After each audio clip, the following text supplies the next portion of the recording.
This is the new battle cry of the people. Enough is enough. Say it with me.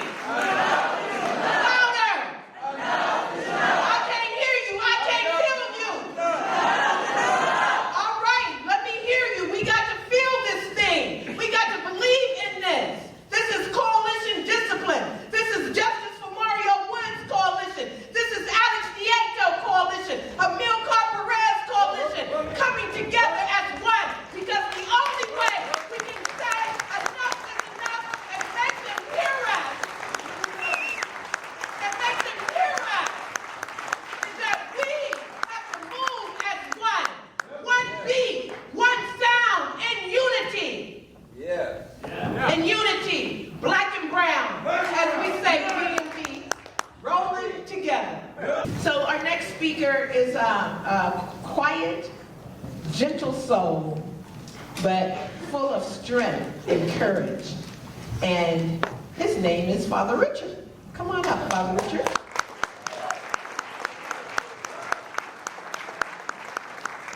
I just have to say at the beginning, I look around this room and I see so many faces of people who have been bearing the heat of the day for so long.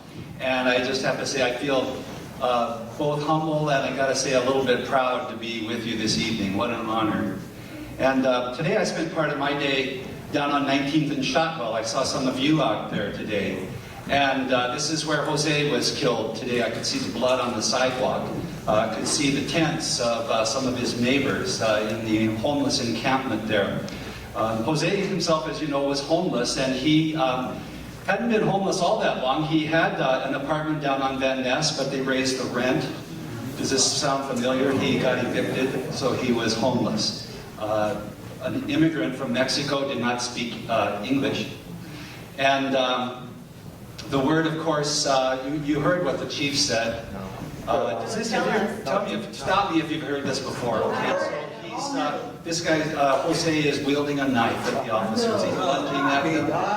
Stop me if you've heard this, okay? And so they shoot him in self-defense. That's the chief's story. Have you heard, those of you involved in Mario Woods Coalition and Amilcar Coalition, you've heard this before, right? Yeah. And of course, the word on the street,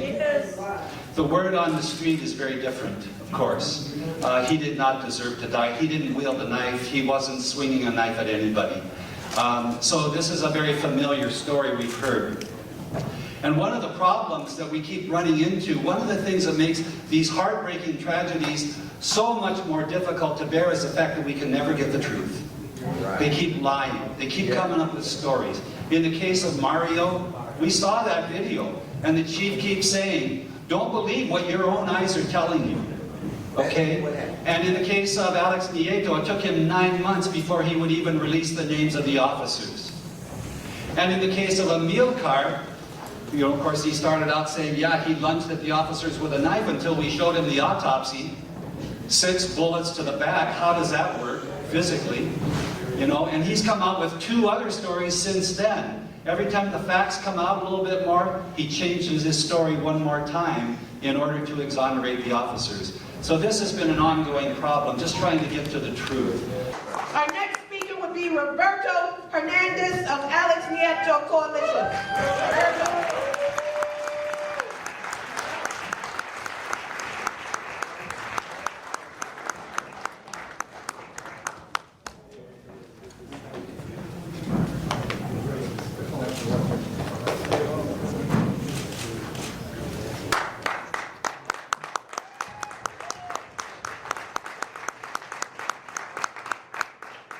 Buenas noches. I am so shooken up and sad today at this moment. Actually, I was driving by the fire department when I saw all this commotion and all these streets being shut down, and I didn't learn until later of another brother being killed, being murdered. Murder. That's murder. And today we're here as brown and black people, and I want to share something that happened 50 years ago. Cesar Chavez in March of 1966, marched from Delano, California to Sacramento. That was over 300 miles. That same year, Martin Luther King sent Cesar Chavez a telegram that I pulled out of my files because I've kept it for many years. And it says, as brothers in the fight for equality, I extend the hand of fellowship and goodwill and wish continued success to you and your members.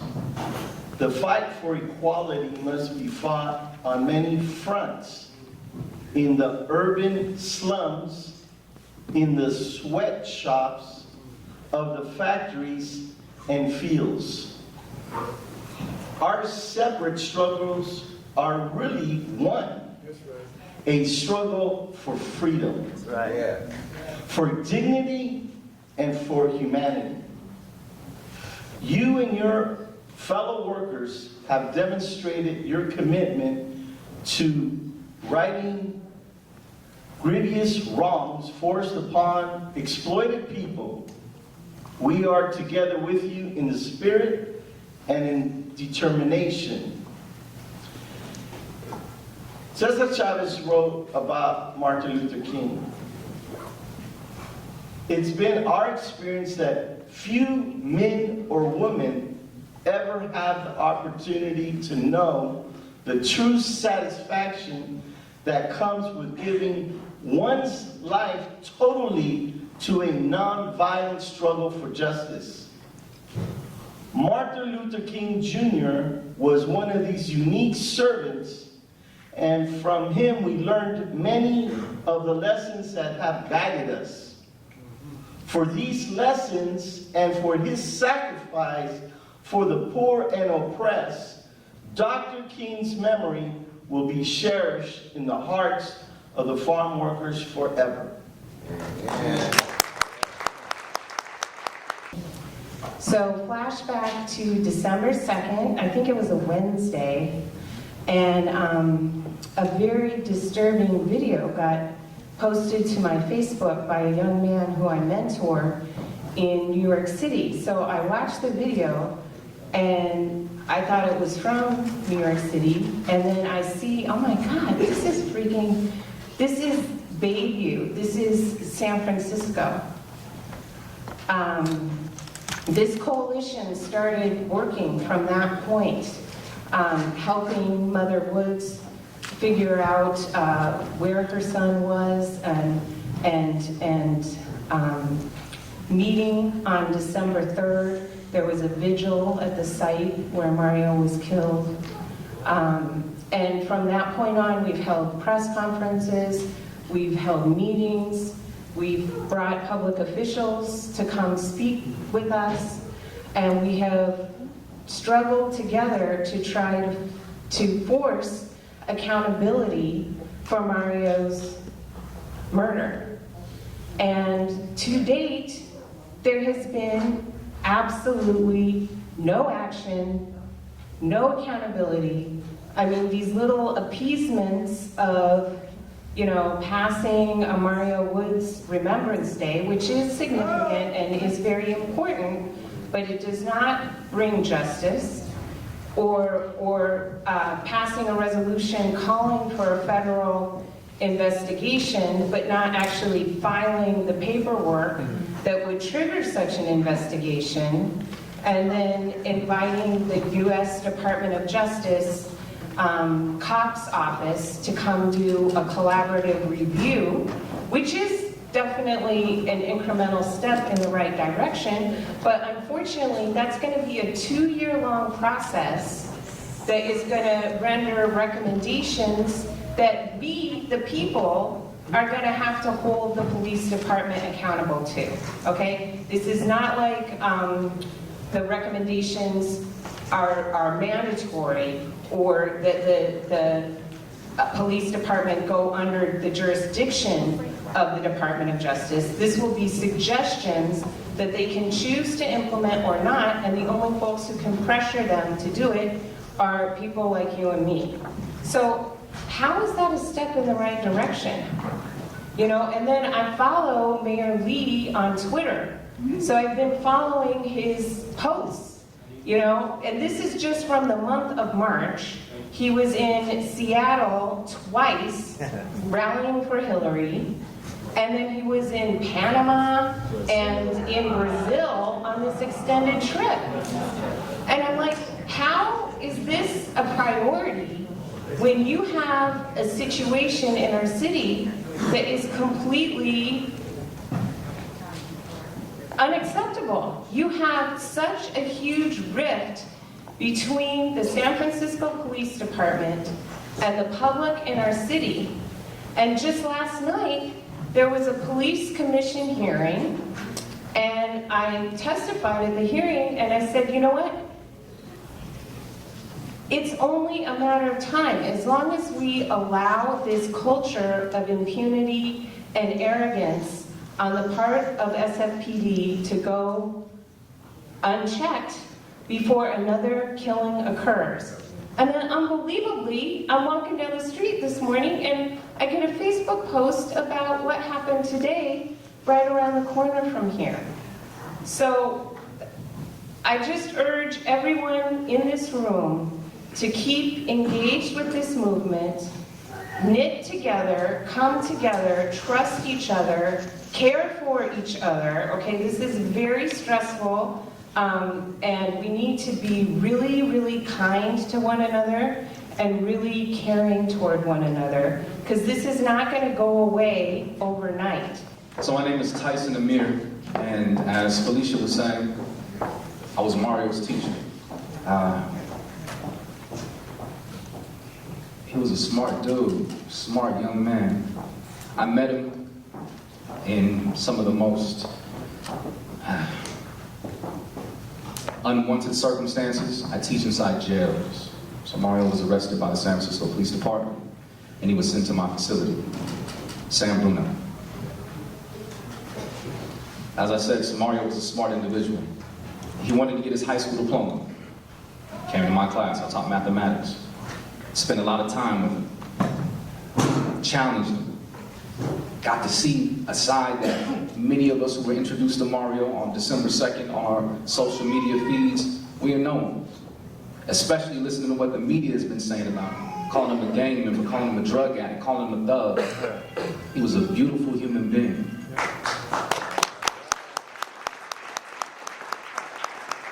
And that's something that needs to be known. And so there are other names that we mentioned this evening. We mentioned Alex Nieto, we mentioned Amilcar, we mentioned the man this morning who was killed by SFPD, Jose. Beautiful human beings. These people do not deserve to die. And so it's important, it's imperative for us to stand up and advocate for our communities. We are at war. Remembering Mario, he was killed on December 2nd. Mario graduated through my school. He received his high school diploma over the summer of 2015. He was going to be graduating January 20th of this year at a ceremony here in San Francisco. Of course, he didn't make it because on December 2nd, these fearful, hateful, racist police officers pulled out their weapons and pulled triggers and knocked our brother down. We did not get to see him graduate. His mother came to the ceremony. We gave her his high school diploma on his behalf. And at the ceremony, I recited a poem that I wrote about Mario, and I want to share that with y'all this evening. So this is called A Poem for Mario. I see him. In my mind, he still sits in that same place. A young black face, he tucked in the back of the class. He quiet. He not the type to cat off or laugh as time passed, because he's busy. He's trying to master his own path. I see the pain inside. I see he don't want to remain inside. I see the brain inside. And at times he raises his hand high and shares some of his insight. I see he gets it. Yeah, I see that boy. He young, black, and he gifted. And we both see that our blackness leaves us trapped in the system. He got a date. He about to hit that gate soon. It's a new start. He motivated by the promises he made to his mother that he carries in his heart. He a good dude, but he ain't perfect. And truthfully, none of us are. And as far as the word go, may he who is without sin cast the first stone. There won't be no rocks flying, but on that day them shots was flying like a fireman squad that wouldn't stop until he dropped and he's dying. Hearts broken, dropped, they folks wouldn't stop crying. Now them folks, they scared and they crying and trying to stop the violence that's rising inside them. And I know this shouldn't be no eulogy keynote. I should be standing, smiling right beside him, watching him walk off into his future with a diploma, bright future on the horizon. But you and I are now left to only think of what might have been. Mrs. Woods, she lost a son. Others lost a family member or a friend. Me, I lost a student. May we never lose our love for him. May we never lose our hope that we will win and that his passing will not be in vain, because we're going to make sure that this never happens again. Rest in power and peace, Mario. Power to the people.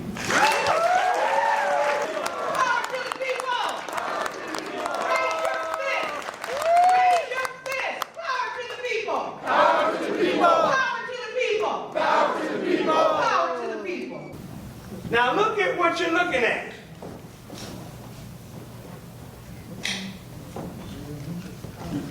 All guns trained at his head. Now there's another angle where there are officers down low with these bean bags. Yep. Looks like a pack of hyenas. Yeah. Going in for the kill. A pack of lions going in for the kill. We got a department out of control. You're the top cop. You got another shooting. You're the top cop. You got crime lab scandals. You got all kind of instances where officers are taking drugs and selling them. Yes. False testimony. In the Tenderloin the other day, Jeff Dachi showed us a video of a young black man being taken down by police, and while they were punching him and kicking him, they were calling him a nigger. Yes, they were. It's on YouTube. Yeah. So this is a department gone wild. You got an African-American Attorney General federal. Yeah. You got an African-American president. Yeah. Who's a Democrat. So we don't need to have people in 2016 exhibiting the same fear that people exhibited in Birmingham, Montgomery, New Orleans, Alabama, Mississippi, and we refuse to prosecute the murderers of Emmett Till. The murderers of the civil rights workers. Yeah. See, when you got people of courage, you put them in office and you're expecting people to do the right thing. If they don't, what the hell is the point? So we're calling on you activists to join us in putting pressure and to keep pressure. We want the Alex Nieto coalition. Come on, we're married now. That's why Jose Luis was our son and our brother. And then if we marry, then let's be married for real. We don't want no marriage of convenience. We want a real, to death do us part marriage. We want the Amilcar Perez Lopez coalition. Let's put the ring on. And we said what affects one affects all. Now either that's real or we just talking. Play Mario Woods Murder again. Sear it in your brain so that you'll know why we're fighting. And this is probably what happened today with our brother Jose Luis. Oh my God, drop it! Drop it!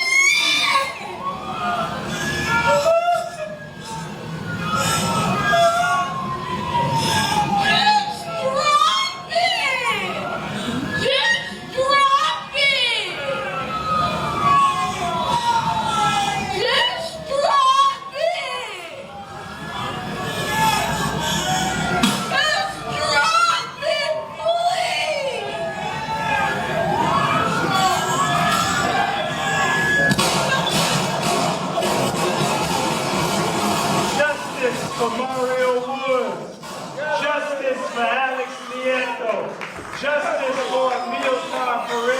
Lopez. Justice for Jose Luis. Justice for Kenny Harden. Justice for Black and Brown. Justice for our community. Idris Selly. All of those warriors who died as martyrs. We want justice or else. So we got to redistribute the pain and make everybody feel what we feel. Thank you. They're going to have a rally. There's talk of a march. What do we do? Fight power!